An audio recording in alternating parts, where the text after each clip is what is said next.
Hi friend, welcome back to my channel. তোমরা সকলে কেমন আছো?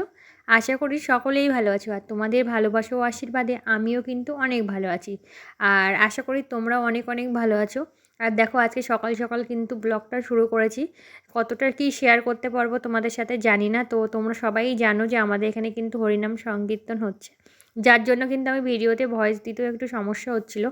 তো দেখো, আজকে তার শেষ দিন। আর হয়তো কেউ কম বেশি শুনতেও পাচ্ছ যে মাইকে কিন্তু হরিনাম হচ্ছে। তো আমরা সেখানে যাব, কি করছি না করছি সবটাই তোমাদের সঙ্গে তুলে ধরবো। প্লিজ কেউ ভিডিওটি স্কিপ করো না, সম্পূর্ণ ভিডিওটি দেখতে থাকো। আর এদিকে দেখো, আমি ব্রাশ করছিলাম, তখনই দেখি একটা সাপ এখানে ঘুরঘুর করছে। আর দেখতেই পাচ্ছ সাপটাকে কিন্তু মানে যদি আমি লেজটা ধরতাম কিন্তু ধরতেই পারতাম, এতটা ওরা শীতকালে কিন্তু রোদ রোদ পেলে তো সাপেরা কিন্তু এরকম শীত ঘুম দেয় বলতে পারো। তো যাই হোক, আমি এদিকে করছিলাম, আমার বাবা খুব বকাবকি করছিল, যার জন্য আর সেটা শেয়ার করা হয়নি তোমাদের সাথে। আর এখন দেখো সন্ধ্যাবেলা, আর কিছু সারাদিনে কোনো কিছুই তোমাদের সাথে সেভাবে শেয়ার করতে পারিনি। এখন চলে এসেছি অনুষ্ঠানে, এখানে এখানে কি হচ্ছে না হচ্ছে, আরতি সব কিছুই তোমাদের সঙ্গে শেয়ার করব। তোমরা ভিডিওটি দেখতে থাকো, আশা করি তোমাদের আজকের ভিডিওটি অনেক ভালো লাগবে।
Krishna Hare Krishna Krishna Krishna Hare Hare Hare Ram Hare Ram Ram Ram Hare Hare Krishna Hare Krishna Krishna Hare Hare Hare Ram Hare Ram Ram Ram Hare Hare Krishna Hare Krishna Krishna Krishna Hare Hare Hare Ram Hare Ram Ram Ram Hare Hare Krishna Hare Krishna আসলে আসলে বাইরে বলছি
দেখো বন্ধুরা, এদিকে অনুষ্ঠান শেষ করে এখন চলে এসেছি বাইরে। আর বাইরে দেখতে পাচ্ছ কতটা ভিড় আর অন্ধকার, সেইভাবে কিন্তু কিছুই আর শেয়ার করা যাচ্ছে না। আর এদিকে দেখো খাওয়া দাওয়া হচ্ছে। তো আজকের ভিডিওটা আর বড় করব না। তোমাদের ভিডিওটি কেমন লাগলো অবশ্যই কমেন্টে জানাতে ভুলো না। ভিডিওটি ভালো লাগলে অবশ্যই চ্যানেলটি সাবস্ক্রাইব করে এভাবে আমাকে সাপোর্ট করো, পাশে থেকো। আর তোমরা সকলে অনেক ভালো থেকো, সুস্থ থেকো। আর পিএমসে বলেও রাধে রাধে।